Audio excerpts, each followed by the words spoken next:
வணக்கம். தமிழக வெற்றி கழகத்திலிருந்து கோரிப்பாளையம் பகுதி செயலாளர். என் பேர் முகமது சித்திக்.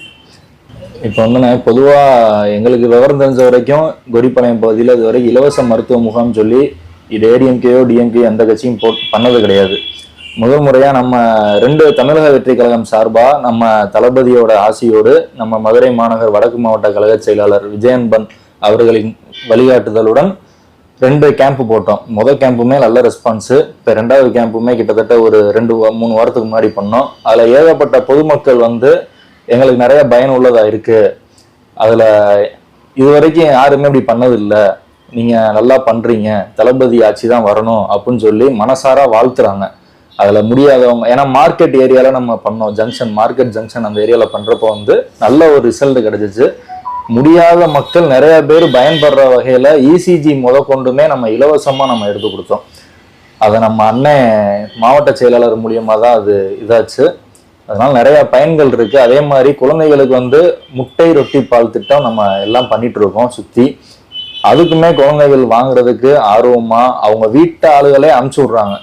இந்த ஞாயிற்றுக்கிழமை ஆச்சுன்னா போங்க, அவங்க வருவாங்க கொடுப்பாங்க அப்படின்னு சொல்லி ஒரு ஆர்வமாவே அனுப்பிச்சு விடுறாங்க. எல்லா வீட்லயுமே தமிழக வெற்றி கழகத்துக்கு நல்ல ஒரு ரெஸ்பான்ஸ் இருக்கு. கண்டிப்பா எந்த மாற்றமும் இல்லை. நம்ம தமிழக வெற்றி கழகம் நிச்சயமா 2026 தளபதி அண்ணன் தான் ஆட்சியில வருவார். வடக்கு தொகுதியில இவர் அவருன்னா கிடையாது. இப்ப பொறுத்த வரைக்கும் எங்க அண்ணன் வடக்கு தொகுதிக்குள்ள வந்துட்டாலே அவருக்குன்னு தனி ஒரு பட்டாளமே இருக்கு. நம்ம இனிமேல் அந்த ஆளு அது இதெல்லாம் கிடையாது. டைரக்டாவே அண்ணன் தான். வடக்கு தொகுதியில வெற்றி வேட்பாளரே அவர் தான்.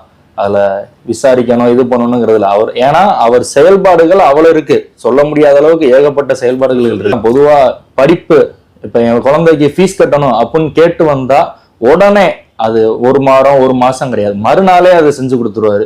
அதே மாதிரி முடியாதவங்க குழந்தைகளுக்கு காது குத்து, கல்யாணம், அந்த ஒரு வீட்டுல கூட பிறந்த அண்ணன் என்ன பண்ணி கொடுப்பாரோ அதை எங்க அண்ணன் முன்னாடி நின்று அதை பண்ணி கொடுப்பாரு.